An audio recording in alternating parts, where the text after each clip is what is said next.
आज थोड़ा सा बैकग्राउंड हमारा चेंज है, बट वीडियो जो बन रही है वो क्वालिटी में कोई डिफरेंस नहीं होगा। तो आज हम जिस टॉपिक पे बात करने वाले हैं वो काफ़ी बेसिक, कॉफ़ी बता रहा हूँ मैं, काफ़ी ऑब्वियस टॉपिक है जिस पे हम बात कर सकते हैं और जिस पे हम काफ़ी लंबी चर्चा भी कर सकते हैं। लेकिन चूंकि मैं अभी थोड़े शॉर्ट वीडियोस टाइप बना रहा हूँ तो अभी मेरी एक्सपर्टीज़ में नहीं है कि मैं लॉन्ग वीडियोस बनाऊँ। तो आज हम जिस टॉपिक पे बात करने वाले हैं वो है does God exist. Philosophy God के बारे में क्या कहती है, गॉड इट्सेल्फ क्या है, और गॉड की डेफिनेशन अगर हम एक यूनिवर्सली देखें तो मतलब universally if I am saying तो हर रिलीजन में एक कॉमन फैक्टर क्या है गॉड को लेके, इन चीज़ों पे हम बात करते हैं। तो पहले जब हम ये कह रहे हैं कि फ़िलॉसफ़ी क्या सोचती है गॉड के बारे में, तो फ़िलॉसफ़ी इट्सेल्फ तो कुछ नहीं कहती है, शांत रहती है गॉड के बारे में, लेकिन वो रिलीजन पे ज़रूर बोलती है। तो अगर रिलीजन पे बोलती है तो कहीं ना कहीं वो गॉड पे भी बोलती है। मतलब कहने का सार ये है कि when it comes to western philosophy, तो वेस्टर्न फ़िलॉसफ़ी में हम बहुत समय तक की देखेंगे कि जो चिंतन हुआ है एथेंस में, और जैसे सोक्रेटिस और प्लेटो जिनको कहते हैं अफलातून, या अरिस्टोटल जिनको कहते हैं अरस्तु, इन लोगों ने सोसाइटी, इन लोगों ने लिबरेशन, इन लोगों ने फ्री विल कहीं ना कहीं पे इन चीज़ों पे बात करी है। तो वेस्टर्न फ़िलॉसफ़ी की तरफ जब हम बढ़ते हैं तो हम एकदम एंशियंट फ़िलॉसफ़ी में अगर हम जाएं तो हम उतनी डेप्थ नहीं पाएंगे अबाउट गॉड। और थील्स के तुरंत बराबर में अगर हम देखें तो बुद्ध है। तो मतलब जब थील्स एग्जिस्टेंस में थे उस पीरियड में उनके समकालीन बुद्ध भी थे। बुद्ध के बारे में हम सब जानते हैं कि बुद्ध कहते थे कि जब भी उनसे पूछा जाता था ईश्वर के बारे में या किसी बाह्य जगत की शक्ति के बारे में, तो ये बुद्ध हमेशा शून्य, मतलब उनका जो जवाब होता था वो मात्र शून्य ही होता था। और अगर हम वेदांत की तरफ बढ़ें तो यानी कि बुद्ध के भी लगभग नहीं तो नहीं 1000 साल पहले या डेढ़ एक, मतलब हाँ 1000 मान के चलिए, 1000 साल पहले, तो वेदांत क्या कहता है ईश्वर के बारे में ये भी समझना ज़रूरी है। लेकिन उससे पहले हम समझ लेते हैं कि वेस्टर्न फिलॉसफी में आगे किन लोगों ने गॉड के बारे में बात करा। देखिए, फ्रीडरिख विलियम नीचा ने गॉड के बारे में बहुत क्रिटिसिज्म दिया अबाउट द कंसेप्ट, और जो कि ज़्यादातर फिलोसोफर्स जो मॉडर्न फिलोसोफर्स रहे हैं in western philosophy, they talk about free will, they talk about liberation, they talk about rights. तो उनका चिंतन उतना प्रगाढ़ नहीं रहा है इस क्षेत्र में जिसको हम कहते हैं कि ईश्वर के क्षेत्र में। कुछ बातें हैं जो कहते हैं कि मतलब जिन्होंने ये सत्ताएं जो निकली हैं थोड़ा सा अब्राहमिक रिलीजन से, जो धाराएं और निकली हैं लोगों की, वो लोग कहीं ना कहीं हम देख सकते हैं कि उन्होंने बात करी है ईश्वर की सत्ता पे। लेकिन हमारा अगर उच्चतम चिंतन किसी चीज़ पे था तो वो, मतलब अगर मैं कहूँ आत्म उसमें, मतलब इंडियन फिलोसफी में, तो आत्मचिंतन हमारा सबसे ज़्यादा रहा है।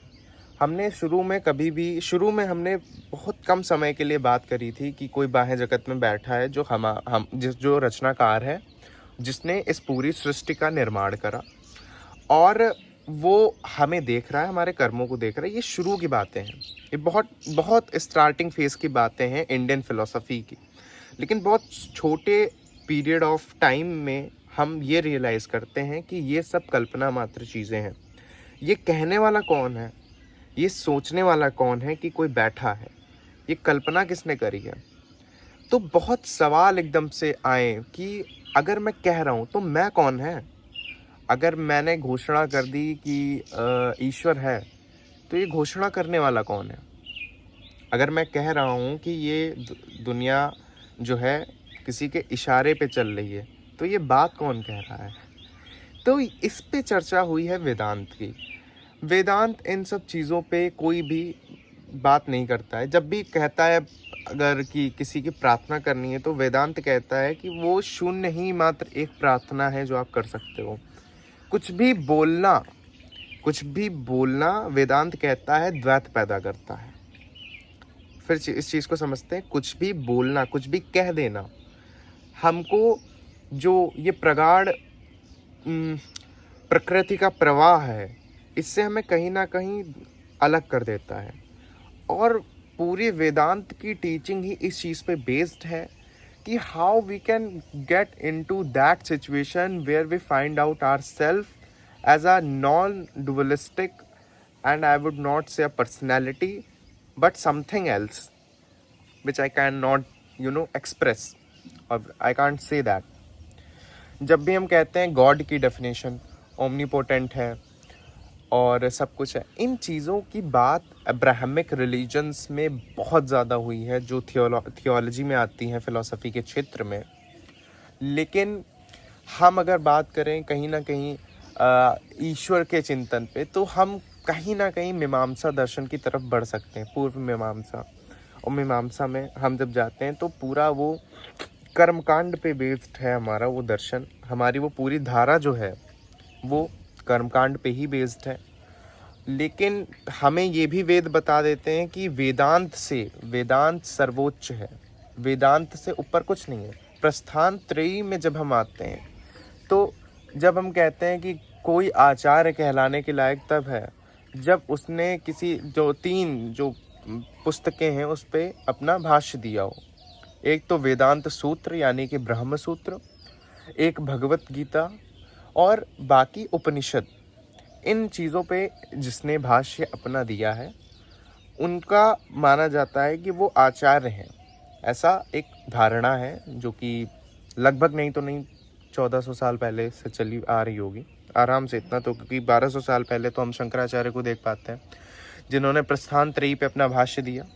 आज भी उनका भाष्य बहुत प्रमाणित माना जाता है अध्यात्म के क्षेत्र में। तो कहने की बात ये है कि हमारा दर्शन पाश्चात्य जगत से इसलिए कहीं ना कहीं थोड़ा सा ऊंचा है, कहीं ना कहीं थोड़ा सा बड़ा है। उसके पीछे का कारण यही है कि हमने बाह्य जगत की चीज़ों को त्याग कर हमने आत्मचिंतन करा। तभी शायद हमने बुद्ध को भी जन्म दिया, तभी शायद हमने महावीर जैसे विद्वानों को जन्म दिया, तभी शायद हमने शंकराचार्य जी को जन्म दिया, तभी शायद हमने आज के जो मॉडर्न फिलोसोफर्स हुए उनको जन्म दिया, जो आज भी अद्वैत को उतने ही सम्मान से और उतनी ही जो एप्लीकेबल, जैसे फिलॉसफी को कुछ लोग कहते हैं कि ये एप्लीकेबल चीज़ें नहीं है, ये जो सब्जेक्ट है इसको हम अप्लाई नहीं कर सकते हैं। लेकिन मेरा इस चीज़ पे कहीं ना कहीं ये कहना है कि अप्लाई करना भी इटसेल्फ, अगर हम कह रहे हैं कि मैंने एक चीज़ सीखा और अब मैं चाहता हूँ कि उस चीज़ को मैं एग्जीक्यूट करूँ। मैं 3 साल से दर्शन को पढ़ रहा हूँ, लेकिन कहीं ना कहीं वो कंजर्वेटिव मेंटालिटी जो आज से मैं 3 साल पहले कुछ चीज़ों पे सोचता था, वो अभी भी नहीं चेंज हुई है, मैं अपने अंदर नोटिस करता हूँ। तो चेंज लाना बहुत मुश्किल चीज़ है, लेकिन विद टाइम चेंज ज़रूर आता है। विद टाइम हमने देखा है, अगर चेंज ना आ रहा होता तो आज भी शायद हम जैसे अब्राहमिक धारा बनी है, मैं किसी को क्रिटिसिज्म नहीं दे रहा हूँ, लेकिन वैसे ही आज हमारी भी धारा होती, और जो कि हिंदुओं ने बना भी दिया है ईश्वरवाद पे। ईश्वरवाद का विचार वेदांत में कहीं नहीं है। ईश्वरवादी जो सत्ताएं हैं उन पे वेदांत खाली इतना कहता है कि जो तुम कह रहे हो ये कहने वाला कौन है, इतना बस खाली वेदांत कह के शांत हो जाता है। और फिर इसका जवाब के लिए पूरे ब्रह्मसूत्र खुले हैं, पूरी भगवद गीता खुली है, पूरे उपनिषद खुले हैं, हर चीज़ खुली है। ईशावास्य उपनिषद पे आप आओ तो शुरुआत हो रही है कि जो जगत है वो अपने में पूर्ण है।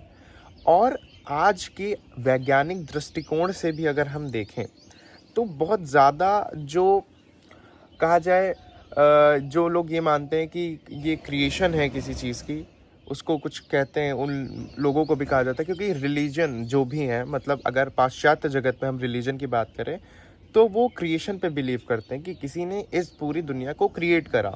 वेयरएस हम शुरू में थोड़ा बहुत चिंतन कर पाए थे इस चीज़ पे, हम लोगों ने शुरू में थोड़ा सा इन चीज़ों पे माना था कि ये दुनिया कहीं ना कहीं किसी की क्रिएशन है। लेकिन हमने बहुत जल्दी ये चीज़ रियलाइज़ करी कि ये सब कल्पना मात्र चीज़ें हैं। असली चिंतन तो आत्मचिंतन है, असली चिंतन तो अपने को जानना है, असली चिंतन तो ये समझना है कि ये संसार क्या है, असली चीज़ तो ये समझना है कि संन्यास क्या है, असली चीज़ तो पूरी भी, और ये भी मैं बता रहा हूँ तो ये भी उतनी डेप्थ की बात नहीं है। अगर हम कहें कि उपनिषद का सार क्या है तो वो होगा आत्मज्ञान, ये समझना कि प्रकृति और चेतन के बीच में कोई द्वैत नहीं है, इसी के ऊपर पूरे उपनिषद आधारित है। तो ईश्वर की सत्ता की तो बात ही कहाँ आएगी जब हम ये मान ही नहीं रहे कि कोई क्रिएटर है। अगर कोई क्रिएटर नहीं है तो ईश्वर की सत्ता के बारे में हम हमेशा से मौन रहे हैं, और हमने इस चीज़ पे बिल्कुल कहा है कि ये सब चीज़ें, और इससे हम ये भी नहीं कहते एथीस्ट, एथिज्म किस पे बेस्ड है। कहीं ना कहीं अगर हम उपनिषदों को मान रहे हैं तो उपनिषदों की बात अगर हम कर रहे हैं तो कहीं ना कहीं हम वो जो परम सत्ता की बात होती है, वो जो ईश्वर की बात होती है, उसको हम खारिज कर रहे हैं। ईश्वर भी एक प्रकृति की बात है। उपनिषद कहते हैं ईश्वर की अगर तुम बात कर रहे हो तो तुम कहीं ना कहीं प्रकृति के एक एलिमेंट को कह रहे हो, और कुछ नहीं है ईश्वर। तो हम आज क्या समझ पाए, हमने ये समझा है कि ईश्वर का चिंतन जो दर्शन में रहा है, वो भारतीय दर्शन में ये चिंतन रहा है कि हमने ईश्वर की बातों पे हमेशा मौन रहे। आज जो भी धारणा चल रही चलती रहे, आज हम मंदिर बना चुके हैं, कुछ भी हो, लेकिन जो हमारी मूल धारा रही है हमेशा से, वो आत्मचिंतन पे ही आधारित रही है। और बाकी धर्मों की तरह नहीं हमने कोई मान्यता लेकर हम आगे बढ़े, हमने ठोस चिंतन करा, हमने दार्शनिक चिंतन करा, तभी आज हम दर्शन के क्षेत्र में वेदांत और बुद्ध को सबसे ज़्यादा सम्मान दिया जाता है। और आज भी कहा जाता है कि आज से 1000 साल बाद भी अगर इंसानी कौम रही तो हम आगे भी उपनिषदों को अपने जीवन में, अपने निजी जीवन में, अपने सामाजिक जीवन में अप्लाई करके, एग्जीक्यूट करके हम और निखार भी सकते हैं। तो ये था आज का वीडियो जिसमें हमने चीज़ों पे कुछ क्लैरिफिकेशंस, हमने ब्रॉडली चीज़ों को समझा, जाना, सत्ता को समझा ईश्वर की कि है भी कि नहीं, दर्शन क्या कहता है, भारतीय दर्शन क्या कहता है, पाश्चात्य जगत क्या कहता है इस चीज़ के बारे में। तो अगर वीडियो अच्छा लगा हो तो लाइक करिए। और अब मैं लास्ट 4 वीडियो से बोल रहा हूँ कि मैं लॉन्ग वीडियोस लाऊंगा। एक चीज़ मैंने सोच रखी है कि मैं 50 वीडियो जब मेरे चैनल पे अपलोड हो जाएंगे, उसके बाद से मैं कुछ सीरीज़ भी लाऊंगा about any school of thought. वो वेस्टर्न फ़िलासफ़ी का भी हो सकता है, वो इंडियन फ़िलासफ़ी का भी हो सकता है। तो वो डिमांड पे भी डिपेंड करता है, अगर लोग चाहेंगे तो बनेगा। चूँकि अभी इतना ज़्यादा कुछ है नहीं, तो बनाना भी, उतना टाइम इन्वेस्ट करना भी कहीं ना कहीं मुझे वर्थ नहीं लगता है।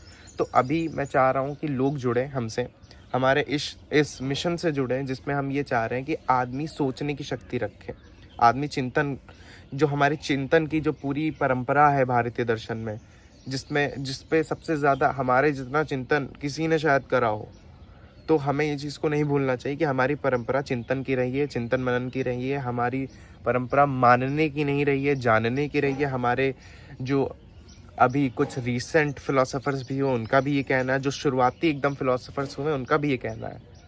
तो इन चीज़ों को समझते हुए अगर हम आगे बढ़े जीवन में, तो ज़रूर हम एक ऊर्जा ला सकते हैं। और मैं एक और चीज़ कहना चाहता हूँ कि भले ही आप चीज़ें समझ रहे हो, बिल्कुल जान रहे हो, मैंने अभी तक की अपने जीवन से ये सीखा है कि भले ही आप चाहे जितना भी जान लीजिए, लेकिन कहीं ना कहीं अगर आप जीवन में उन चीज़ों को अप्लाई नहीं करेंगे, तब तक वो फ़ायदा नहीं देंगी।